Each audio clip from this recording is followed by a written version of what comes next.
بسم الله الرحمن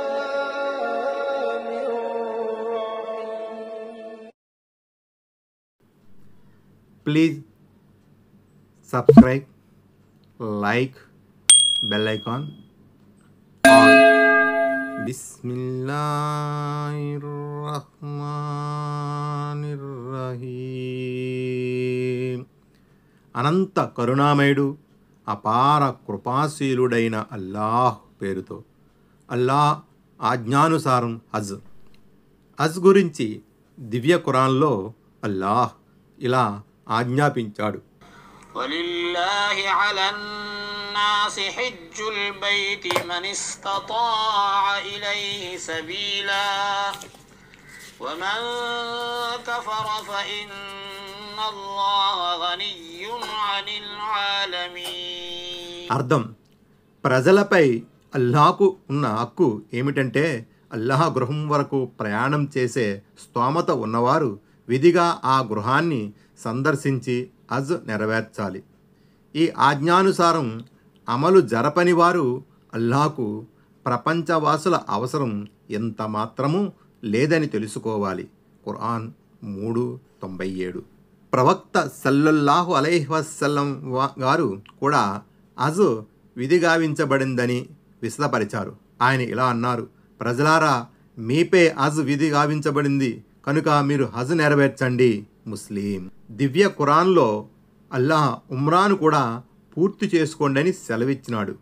కనుక హజ్ కొరకు బయలుదేరిన వారు ఉమ్రా కూడా పూర్తి చేసుకుంటారు. وأتموا الحج والعمرة لله. అర్థం, హజ్ మరియు ఉమ్రాలను అల్లాహ్ కొరకు పూర్తి చేయండి. ఖురాన్ 2:196. హజ్ ఎప్పుడు విధి అవుతుంది? ఈ క్రింది షరతులు పూర్తయినప్పుడు హజ్ విధి అవుతుంది. 1.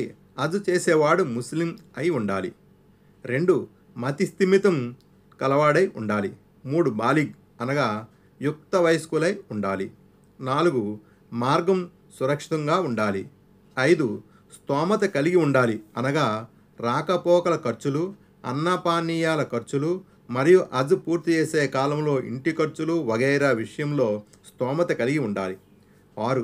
స్త్రీలకు మహరం అనగా తండ్రి, కుమారుడు, సోదరుడు, మామ, అల్లుడు వంటి వ్యక్తులు, అంటే ఎవరితోనైతే ఎట్టి పరిస్థితుల్లోనూ ఆవిడకు పెండ్లి జరగదో అలాంటి వారు, లేక భర్త తోడు ఉండాలి.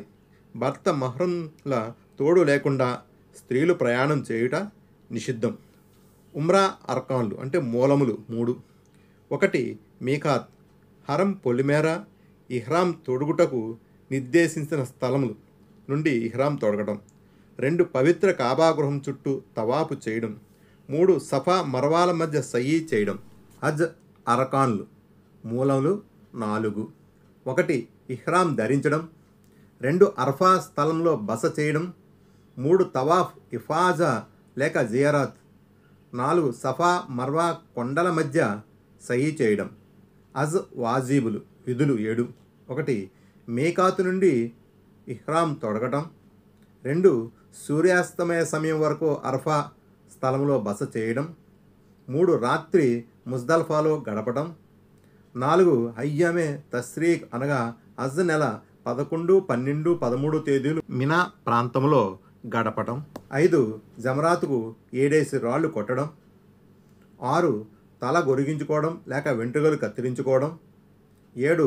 తవాఫె విధ వీడ్కోలు ప్రదక్షిణ. మృతుల తరపున హజ్జే బదుల్ చేయటం. ఎవరైనా తమపై హజ్ విధి అయి ఉండి లేక తాము హజ్ చేస్తామని ప్రతిజ్ఞ చేసుకుని ఉండి దాన్ని నెరవేర్చక ముందు మరణిస్తే అతని సమీప బంధువు వలి మృతుని సొమ్ముతో అతని తరపున హజ్ చేయగలగడం లేదా ఇంకెవరి చేతైనా హజ్ చేయించగలడం. బుఖారీ. ఎవరైనా హజ్ చేసే స్తోమత కలిగి ఉన్నప్పటికీ అనారోగ్యము లేక ముసలితనం వల్ల హజ్ నెరవేర్చలేకపోతే అతని తరపున మరో వ్యక్తి తప్పనిసరిగా హజ్ నెరవేర్చాలి. బుఖారీ, ముస్లిం. అయితే హజ్జే బదల్ చేసేవాడు గతములో తాను హజ్ చేసి ఉండాలి. అబూ దావూద్. మాజూర్ కారణగ్రస్తుల తరపున ఉమ్రా.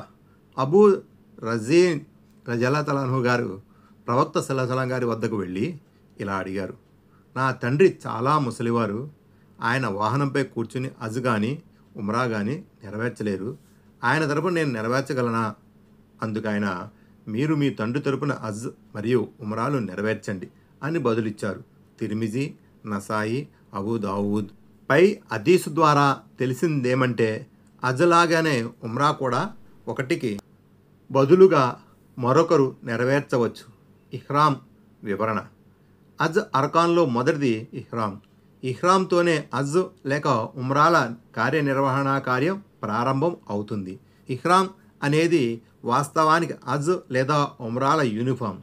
ఇందులో 2 సాధారణ వస్త్రాలు ఉంటాయి. ఒకటి నడుముకు చుట్టుకొని రెండోది భుజాలపై వేసుకోవాలి. స్త్రీలు కేవలం ఇహ్రాం సంకల్పం నియతు చేసుకుంటే చాలు. వారి ఇహ్రాం కొరకు ఒక నిర్దేశిత వస్త్రధారణ ఏదీ లేదు. ఇహ్రాంకు ముందు నమాజ్ లేక సలాత్. సలాతు లేక నమాజ్ అంటే ప్రార్థన అని అర్థం. ఇస్లామీయ పరిభాషలో మక్కా నగరంలో ఉన్న అల్లాహ్ గృహం ఖిబ్లా వైపుకు తిరిగి ఆచరించే ఒక ప్రత్యేక ఉపాసనను నమాజ్ అంటారు. ఏదైనా ఫర్జ్ నమాజ్ తరువాత ఇహ్రాం ధరించడం ఉత్తమం. హజ్జతుల్ విదా సందర్భంలో ప్రవక్త సల్లల్లాహు అలైహి వసల్లం గారు జుహర్ సలాతు నమాజు తరువాత ఇహ్రాం ధరించారు. కానీ ఇహ్రాంకు ముందు ప్రత్యేకంగా 2 రకాతుల నఫిల్ సలాతు చేసే ఆచారానికి ప్రస్ఫుటమైన ఆధారం ఏదీ లేదు. ఇహ్రాం కొరకు గుసుల్ మరియు పరిశుభ్రత. ఇహ్రాం కొరకు గుసుల్ తలంటు స్నానం చేయటం ప్రీతికరమైన ముస్తహబ్. బహిష్టురాలు మరియు బాలింతురాలు సైతం స్నానం చేయాలి. ఇహ్రాం వస్త్రాలు. ప్రవక్త సల్లల్లాహు అలైహి వసల్లం గారి సాంప్రదాయం ప్రకారం పురుషుడు 2 పరిశుభ్రమైన వస్త్రాలతో ఇహ్రాం ధరించాలి. వస్త్రాలు తెల్లనివైతే ఉత్తమం. తెల్ల వస్త్రాలు లభ్యం కాని పక్షములో రంగు బట్టలు కూడా వాడవచ్చు. అయితే ఆ రంగు ధర్మపరంగా అనుమతించబడినదై ఉండాలి. నూలు మరియు ఉన్ని వస్త్రాలు ధరించవచ్చు, కానీ బట్టలు కుట్టి ఉండరాదు.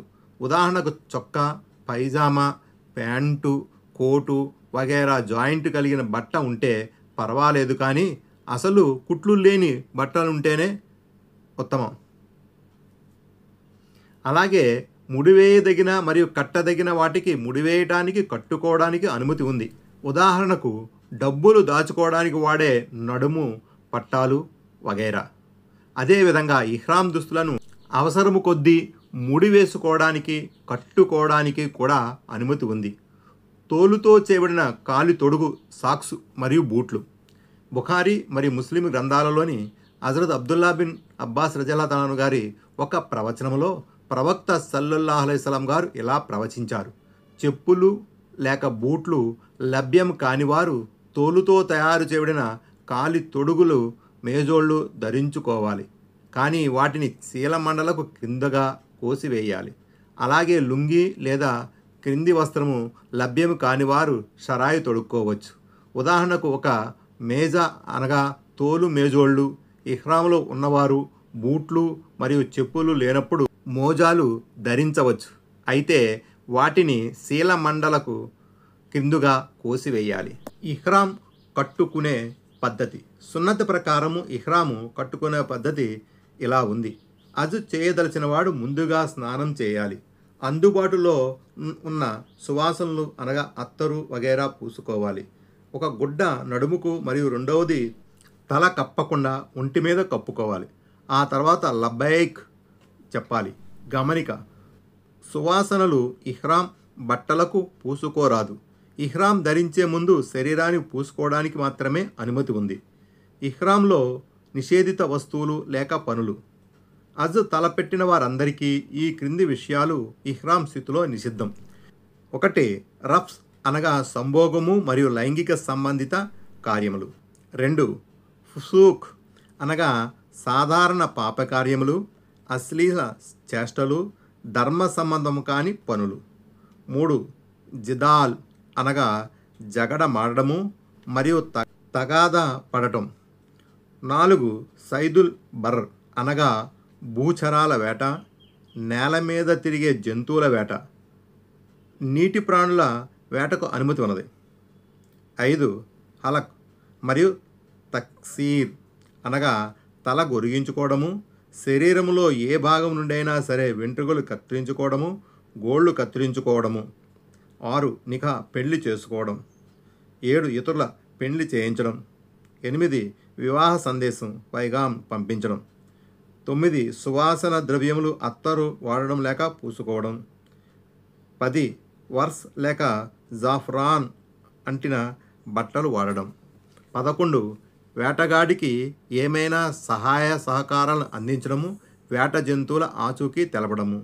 12 ఇహ్రాములో ఉన్నవాడు వేటాడినా లేక వేటకు సహాయం చేసినా లేక తన కొరకు వేటాడబడిన వస్తువులు తినడం. 13 వేటాడబడే పక్షుల గుడ్లు తినడం. పైన పేర్కొనబడిన విషయాలు స్త్రీ పురుషులు అన్న భేదం లేకుండా ఇరువురికి నిషిద్ధం, అనగా హరాం. పురుషులకు నిషేధిత విషయాలు. ఈ క్రింది విషయాలు ప్రత్యేకంగా పురుషులకు నిషేధించబడ్డాయి. 1 తలను కప్పి ఉంచడము. 2 ముఖమంతా కప్పి ఉంచడము. 3 చొక్కా పైజామా తలపాగా ధరించడము. 4 బుర్నుస్, ఒక రకమైన బారు చొక్కా, దానికి టోపీ కూడా తగిలి ఉంటుంది, ధరించడం. 5 హుఫైన్, అనగా నూలు లేక చర్మము లేక ఉన్ని మేజోళ్ళు ధరించడం.